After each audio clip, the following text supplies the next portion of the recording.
భూమి మీద పుట్టిన ప్రతి ఒక్కరి గురించి నేను మాట్లాడుతున్నాను. ప్రతి ఒక్కరు కూడా నీతిని ఆలోచించాలా? దేవుడు పంపించింది ఎందుకు? నీతిగా ఉండి, నీతిగా బ్రతికి నా దగ్గరికి రారా అన్నాడు. కాబట్టి పందిలాగా 10 సంవత్సరాలు బ్రతికే కంటే నందిలాగా 4 సంవత్సరాలు బతికితే చాలా మంచిదని పెద్దలు అంటున్నారు. పంది, నంది అంటే వేరే అర్థం చేసుకోవద్దు. చెడు చేస్తూ నీతిని ఆలోచించక చెడు క్రియల్లో మునిగి తేలుతూ చెడులో బతికిన రోజులు చెడునే అనుభవిస్తూ చెడునే పాటిస్తూ బ్రతికేవాడిని అంటారు పందిలాగా అని.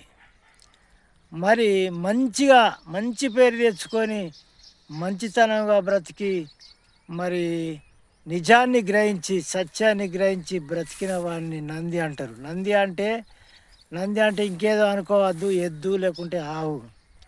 ఆవు భూమి మీద ఉన్నదంటే ప్రజలందరికీ మరి మంచితనంగా ఉంటుంది, పాలిస్తుంది, ప్రజల్ని సంతోషపెడుతుంది, ఆనంద పెడుతుంది. ఆ పాలు తాగుతున్నాం, మనం నెయ్యి తింటున్నాం, ఇంకేమో చేస్తున్నాం. కాబట్టి పంది ఏమన్నా లాభం ఇస్తుందా? పంది రోత, దానికి పొద్దుగాలు ఎత్తే రోతనే కావాలి, చెడే కావాలి. చెడులో మునిగి తేలడం, జ్ఞానం ఉండదు, బుద్ధి ఉండదు దానికి. ఆ పందిలాగా మనం ఉండకూడదు, కానీ నందిలాగా మనం ఉండాలా. అంటే ఆవులాగా, ఎద్దులాగా ఉండాలా, మేలు చేసే విధంగా మనం ఉండాలా. కొద్ది మాటలు దేవుడు దీవించును గాక. ఆమెన్.